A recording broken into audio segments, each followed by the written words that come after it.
Good morning student, good morning.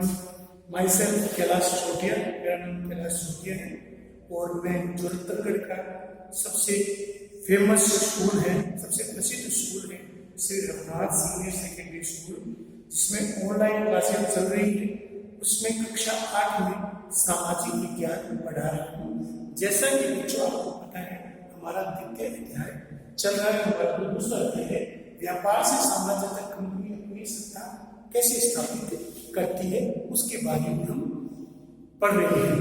हमने अभी तक कंपनी का एक व्यापारिक कंपनी के रूप में भारत आना, बंगाल में अपनी कोठियां, व्यापारिक फैक्ट्रियां वे हाउस स्थापित करना, किलेबंदी करना, सिराजुद्दौला के साथ फांसी का युद्ध, बक्सर का युद्ध हमने देखा है। इसके अलावा लॉर्ड वेलेस्ली की सहायक संधि के बारे में भी हमने अभी तक पढ़ा है। हम दोबारा कुछ बिंदुओं पर पुनर्मूल्यांकन करेंगे। आज का जो टॉपिक है उसको देखेंगे।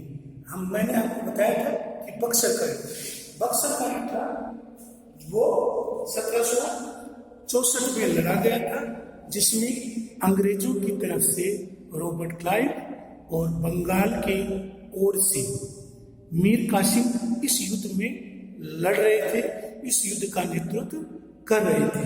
इस युद्ध में मीर कासिम की निर्णायक पराजय हो जाती है, मीर कासिम पराजित हो जाता है।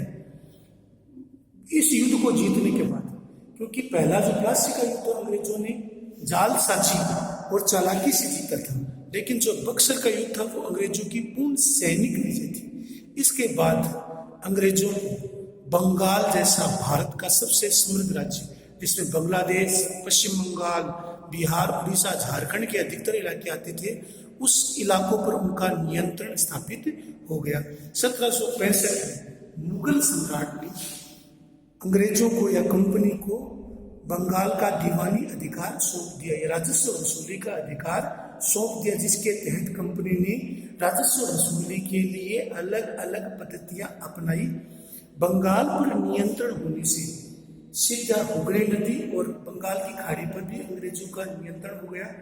जो 1717 का फरमान था, जिसके द्वारा अंग्रेजों को कर मुक्त व्यापार की छूट मिल चुकी थी, उसका वो दुरुपयोग करने लग गए थे। अंग्रेज और कंपनी दोनों ही ताकतवर बन गए थे, उनकी सैन्य शक्ति बढ़ गई थी। अंग्रेज व्यापारी अपने निजी लाभ के लिए इन फरमानों का बेचा इस्तेमाल करने लगे। वे अंग्रेजों इंग्लैंड से आने वाले सोने की जो खपत थी वो कम होने लगी। भारत में बंगाल से ही अंग्रेजों को इतना राजस्व मिलने लगा कि कंपनी अपने दैनिक खर्चे, अपने निजी खर्चे, तनख्वाह, पेंशन, अपनी बचत इंग्लैंड भेजना, अपने सैनिकों को तनख्वाह और पेंशन देना, इसके अतिरिक्त किलेबंदी करना, यहाँ की निर्यात वस्तुओं को खरीदना और उसे महंगे दाम पर यूरोपीय बाजारों में बेचना, ये शुरू कर दिया था। इस प्रकार कंपनी है भारतीय बचतों से ही यह सब करने लग गई थी और उसे इंग्लैंड से कदाचित सोना और चांदी मंगाने की आवश्यकता ही महसूस नहीं हुई। कंपनी अभी भी अपने को आर्थिक मामलों तक सीमित करना चाहती थी। राजनीतिक क्षेत्र में या सैनिक दृष्टि से अन्य क्षेत्रों को गुलाम बनाने में उसकी रुचि नहीं थी।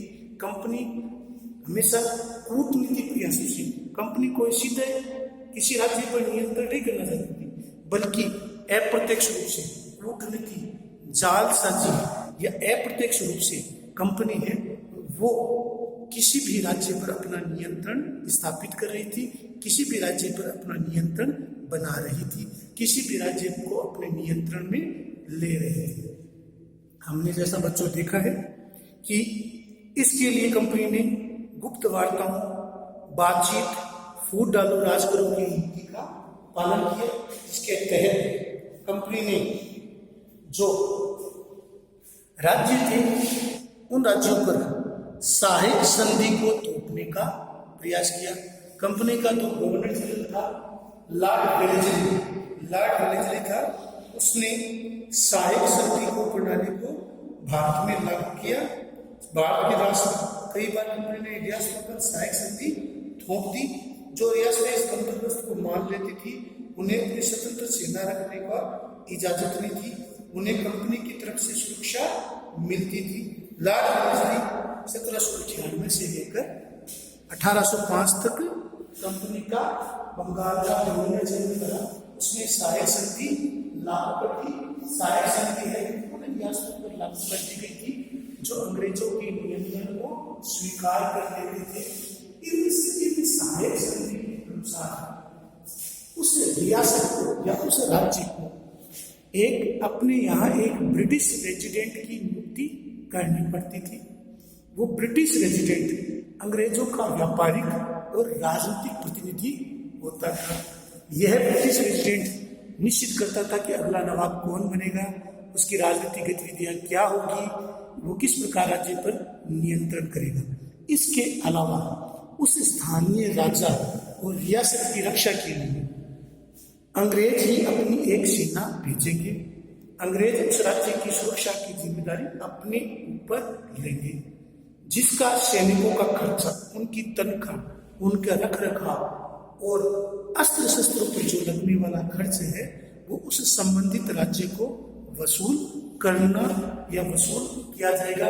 यदि कोई राज्य इस शुल्क को चुकाने से मना करता था तो उस शुल्क की भरपाई के लिए, उस शुल्क की वसूली के लिए अंग्रेज उसके राज्य का कुछ हिस्सा है अपने नियंत्रण में ले लेते थे। अंग्रेज उसके राज्य का कुछ भाग है वो अपने राज्य में मिला लेते थे। अंग्रेज उस राज्य का कुछ भाग है वो अपने राज्य के अंतर्गत सम्मिलित कर लेते थे। तो सहायक संधि थी वो एक तरीके से कंपनी की एक चाल थी जिसके तहत कंपनी अधिक से अधिक भारतीय रियासतों पर अपना नियंत्रण बनाए रखना चाहती थी, अधिक से अधिक भारतीय रियासतों पर अपना प्रबंधन और कब्जा करना चाहती थी। उदाहरण के लिए लॉर्ड वेलेस्ली जब गवर्नर जनरल था उस समय अवध के नवाब को 1801 में अपना आधा राज्य कंपनी को सौंपने के लिए मजबूर किया गया, क्योंकि जो अवध का राजा था वो कंपनी की सेना का खर्चा देने के लिए तैयार नहीं था, वो चूक गया था। और इसी आधार पर हैदराबाद के कई हिस्से भी कंपनी ने हड़प लिए। तो हम देखते हैं कि जो लॉर्ड वेलेस्ली की जो सहायक संधि थी वो किस प्रकार भारतीय राज्यों और रियासतों के लिए एक मकड़ी के जाल की तरह साबित हुई, जिसमें फंसकर या उलझकर कोई भी भारतीय राज्य या रियासत बच नहीं पाते थे। ये जो सहायक संधि थी उसकी जो प्रमुख शर्तें थी, इन शर्तों के अनुसार जो संबंधित राज्य था उसको अपने यहाँ एक ब्रिटिश रेजिडेंट की नियुक्ति करनी पड़ती थी। संबंधित राज्य को ये ब्रिटिश रेजिडेंट होता था, वो अंग्रेजों का अधिकारी होता था, अंग्रेजों का प्रतिनिधि होता था। यह ब्रिटिश रेजिडेंट कंपनी की ओर से राजा के आंतरिक मामलों या राज्य के आंतरिक मामलों में दखल करने लग जाता था। इस सहायक संधि के अनुसार जो संबंधित राज्य था या रियासत थी उसे अंग्रेजों की बिना परामर्श की किसी अन्य राज्य के साथ संधि या समझौता करने की इजाजत नहीं थी।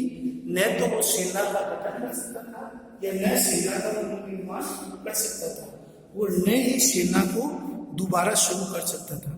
इस तरह जो सहायक संधि को स्वीकार करने वाला राज्य होता था वो पूर्ण रूप से अंग्रेजों के अधीन हो जाता था, वो पूर्ण रूप से अंग्रेजों का गुलाम बन जाता था, वो पूर्ण रूप से अंग्रेजों के नियंत्रण में आ जाता था।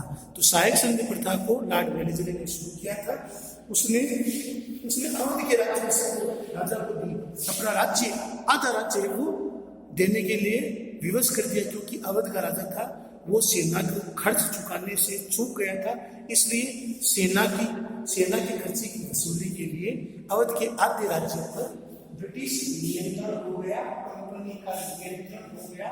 कंपनी ने जो आधा राज्य था अवध का उस राज्य को मिला दिया था। और लॉर्ड वेलेस्ली ने ये बारे में कहा था कि ये गिलास कोई एक दिन हमारे ही मुंह में आकर गिरेगा, यानी इस पर तो हमारा ही नियंत्रण होगा। इस प्रकार कंपनी थी वो लालची थी और अपने रियासत का विस्तार करना चाहती थी। अवध के राज्य के अंदर हैदराबाद के हिस्सों में कंपनी ने इसी प्रकार वसूल किया था, इसी प्रकार नियंत्रण में लिया था। हैदर अली और उसके पुत्र खास करके टीपू सुल्तान के ऊपर।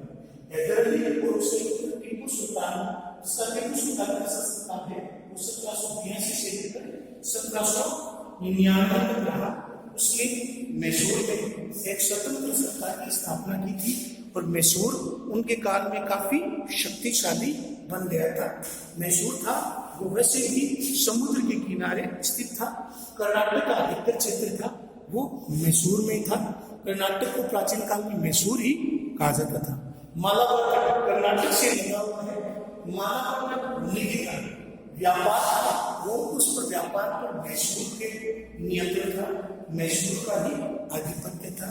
ये रस जो व्यापार था उस पर मैसूर का ही अधिकार था। जहाँ से कंपनी के व्यापारी, जहाँ से कंपनी काली मिर्च और इलायची खरीदती थी, मालाबार तट से ही जो ईस्ट इंडिया कंपनी थी वो काली मिर्च और इलायची खरीदती थी और यहाँ से यूरोप और यूरोपीय देशों में भेजा जाता था, जहाँ पर काली मिर्च और इलायची की बहुत ज्यादा मांग थी।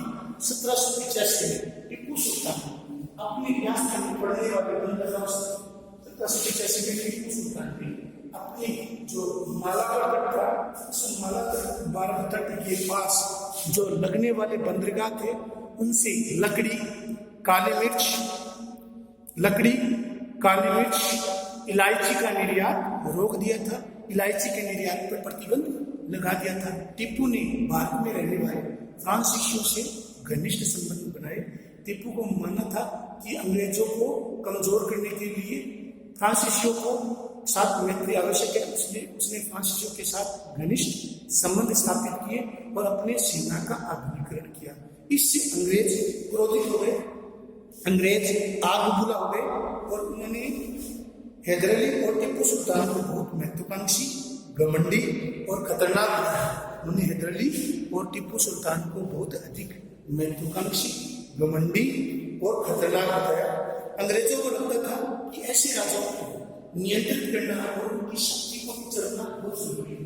अंग्रेजों को लगता था कि चाहे टीपू सुल्तान हो चाहे हैदर अली हो, उनकी शक्ति को कुचलना और इनके राज्य में अपना नियंत्रण स्थापित करना बहुत आवश्यक है, वरना ही अंग्रेजों के लिए खतरा हो सकती है या अंग्रेजों के लिए खतरा बन सकती है या अंग्रेजों के लिए मुसीबत का काम कर सकते हैं।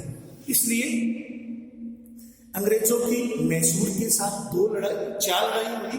2 लड़ाइयां हैदर अली के साथ और 2 लड़ाइयां टीपू सुल्तान के साथ लड़ाई हुई थी। अंतिम लड़ाई 1799 में हुई थी, जिस लड़ाई को हम रंगपट्टम की संधि कहते हैं। जिस रंगपट्टनम में अंग्रेजों को सफलता मिली। टीपू सुल्तान युद्ध में लड़ता हुआ मारा गया और मैसूर का राजगाज, पुराने प्राचीन जो राजवंश था वाडियार वंश है, उसके हाथ में सौंप दिया गया और मैसूर पर सहायक संधि थोप दी गई थी। वाडियार वंश को मैसूर का शासक बना दिया गया था। वाडियार वंश के हाथ में मैसूर की सत्ता आ गई थी और अंग्रेजों ने मैसूर पर सहायक संधि थोप दी। तो आज हमने देखा हैदर अली और टीपू सुल्तान के बारे में। जो शासक के रूप में मैसूर का शासन था, मालाबार तट के पास मैसूर था, इसलिए व्यापार का मैसूर का नियंत्रण था।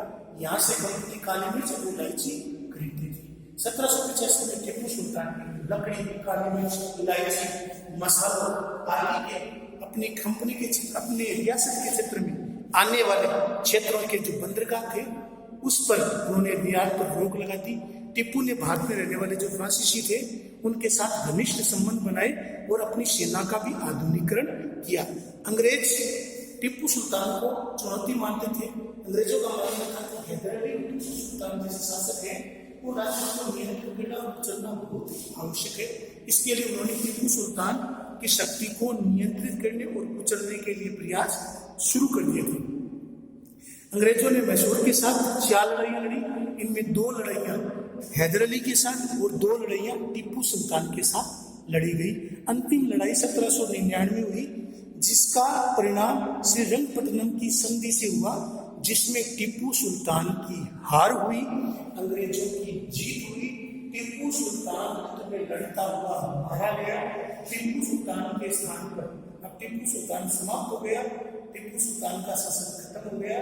इसके स्थान पर अंग्रेजों ने जो पुराना वाडिया वंश था उनको उन्होंने राज सत्ता सौंप दी और मैसूर पर शायद से छूटकर अंग्रेजों ने उस पर भी नियंत्रण स्थापित कर लिया, उस पर भी अपना अंकुश बना लिया। तो आज का जो हमारा टॉपिक है उसको आपको देखना है, टीपू सुल्तान के बारे में जो बताया है उसको देखना है, समझना है, लिखना है, याद करना है। आपका दूसरा अध्याय क्लास 8 में चल रहा है, आपकी कुछ बदल चुकी है, नया पाठ्यक्रम लाना है, फेर कॉपी डालनी है। आज का टॉपिक टीपू सुल्तान लिखना है, याद करना है, ये आज का आपका होमवर्क है। धन्यवाद।